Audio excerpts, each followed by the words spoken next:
اتنا بڑا مقام میرے آقا نے فرمایا کہ جو اپنے والدین کو محبت کی نگاہ سے دیکھ لے تو اللہ تبارک و تعالیٰ اسے ایک مقبول حج کا ثواب عطا فرماتا ہے۔ صحابہ کرام نے عرض کیا رسول اللہ اگر کوئی دن میں 70 مرتبہ دیکھے، ایک روایت میں 100 مرتبہ دیکھے، فرمایا اللہ کی رحمت بہت بڑی ہے، اتنے حج کا ثواب۔ اس سے ذرا وہ نوجوان درس حاصل کریں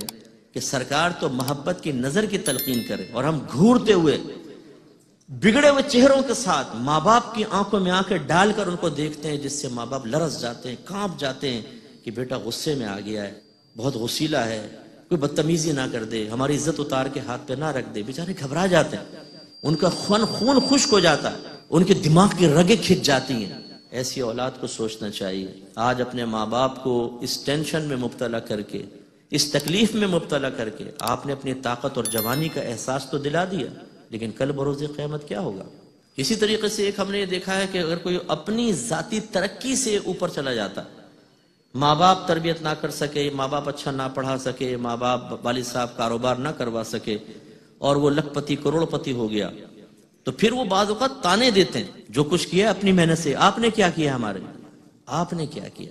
ارے والدین نے آپ کو دنیا میں لانے کا وسیلہ اور ذریعہ بن کر سب کچھ کیا ہے، اگر آپ نہ ہوتے آپ دنیا میں نہ آتے۔ آپ کے والدین نے آپ کے لیے بہت ہی بڑا عمل کیا ہے کہ والدہ 9 مہینے تک بچے کو اپنے پیٹ میں رکھتی ہے، پھر پیدائش کی صعوبتیں اور سختیاں جھیلتی ہے، تب کہیں جا کے آپ دنیا میں آئے، اور پھر آپ بستر پہ پیشاب کرتے ہیں، آپ بستر پہ گندگی کرتے ہیں، سردیوں کے دن بھی ہوں، ماں ہمیں ٹھنڈے پانی کے اندر لے کے نہیں جاتی، خود ٹھنڈے پانی میں ہاتھ ڈالتی، بچے کو صاف کرتی ہے اور اس کو رکھتی ہے۔ پھر لڑکھڑاتے قدموں سے جب چلے ہیں تو لپک لپک کے ماں نے ہی تو سنبھالا تھا، ماں نے ہی تو سہارا دیا تھا، والد صاحب ہی تو انگلی پکڑ کے لے کے چلے تھے، اور انہیں جب پال پوس کر جوان کر دیا تو کیا یہ بڑا انعام نہیں ہے؟ کیا یہ بڑا کرم نہیں ہے؟ کہ یہ کافی نہیں تھا کہ ہم یہ کہیں کہ آپ نے ہمیں کاروبار کروایا، فلاں کے باپ نے دیکھو اس کو کاروبار کروایا، فلاں کے ابا نے سفارش کی اس کو نوکری ملی، آپ نے ہمارے لیے کیا کیا؟ جو کیا ہے میں نے اپنے بلبوتے پہ کیا۔ خدا کی قسم اپنے بلبوتے پر ظاہراً اگر آپ کو نظر بھی آ رہا ہے، اگر آپ غور کریں گے اس کے پیچھے بھی آپ کے ماں باپ کی پرخلوص دعاؤں کا سہارا ہوگا۔ اگر وہ سہارا نہ دیتے تو پھر معاملہ ایسا نہ ہوتا۔ تو لہٰذا خلاصہ کلام یہ ہے کہ ہمیں اپنے ماں باپ کی قدر کرنی چاہیے، ان کی خدمت کریں، کوشش کیجئے کہ کبھی ان کے سامنے غصے کا اظہار نہ ہو، تلخ لیجا نہ ہو، ایسے الفاظ نہ کہیں جس سے ان کے دل ٹوٹیں۔ اگر آپ وہ پاؤں دبوانا چاہتے ہیں پاؤں دبائیں، اگر کوئی علاج معالجے کی ضرورت ہے جتنا افورڈ کر سکتے ہیں ان کا علاج معالجہ کروائیں، جو شریعت کے دائرے میں رہ کر حکم دیں اس کو بجا لائیں۔ یہ خدمت کے مذہب اسلام نے تصور دیا ہے، جس کو اگر میں خلاصتاً کہوں جو اللہ نے فرمایا فَلَا تَقُلْ لَهُمَا اُفٍّ وَلَا تَنْهَرْهُمَا، کہ اپنے ماں باپ کو اف مت کہو اور ان کو ڈانٹو مت۔ تو یہ علماء نے فرمایا یہاں پہ تلفظ اف مراد نہیں ہے،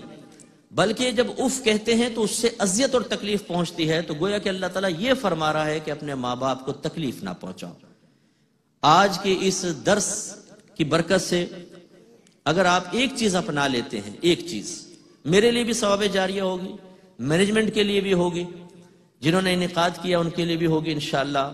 کہ آج جا کر بستر پہ لیٹ کے غور کر لیں کہ ہمارا کون سا عمل ہمارے ماں باپ کے لیے باعث اذیت و تکلیف بن رہا ہے۔ آپ کا گھورنا، آپ کی زبان، آپ کا رویہ، آپ کا پاؤں پٹکنا، دروازے زوروں سے بند کرنا، ان کی نصیحتوں کو اگنور کرنا، ایسے جملے کہنا جس سے ان کو ان کی کمزوریوں کا احساس ہو۔ اگر اللہ نے کسی وجہ سے آپ کو مقام و مرتبہ دے دیا، آپ کو بڑا منصب مل گیا، پیسہ مل گیا، تو اپنے ماں باپ کو حقارت کی نگاہ سے دیکھنا، جس کا خود ان کو بھی احساس ہو جائے کہ اب بیٹے کی نگاہیں بدل چکی ہیں۔ بیوی کی اس طرح فیور کہ اس میں ماں کی دل آزاری ہو یا باپ کے لیے تحقیر کا پہلو نکلتا ہو، کوئی ایک چیز بھی اگر آپ کو محسوس ہو تو فوراً اپنے اللہ کی بارگاہ میں رجوع کریں۔ ان گناہوں پر توبہ کا ترتیب وار طریقہ یہ ہے کہ پہلے ماں باپ کے قدموں کو پکڑ کے معافی مانگ لیں کہ مجھ سے غلطی ہو گئی، میں معافی چاہتا ہوں۔ اگر ماں باپ اس کے جواب میں آپ کو ڈانٹے ڈپٹے سن لیں، بڑے باپ کے بننے کی کوشش نہ کریں کہ نہیں میں جاؤں گا تو طنز ہوگا، میں جاؤں گا ڈانٹے ڈپٹیں گے، بھائی کون جائے ماں کے پاس، کون جائے ابا کے پاس، کوئی بات سن لیں اور اس کے بعد پھر خالصتاً اللہ تعالیٰ کی بارگاہ میں توبہ کریں. اور صرف توبہ کرنا کافی نہیں ہوتا، بلکہ مطلوب شرع حقیقتاً توبہ کے بعد اس پر استقامت ہے.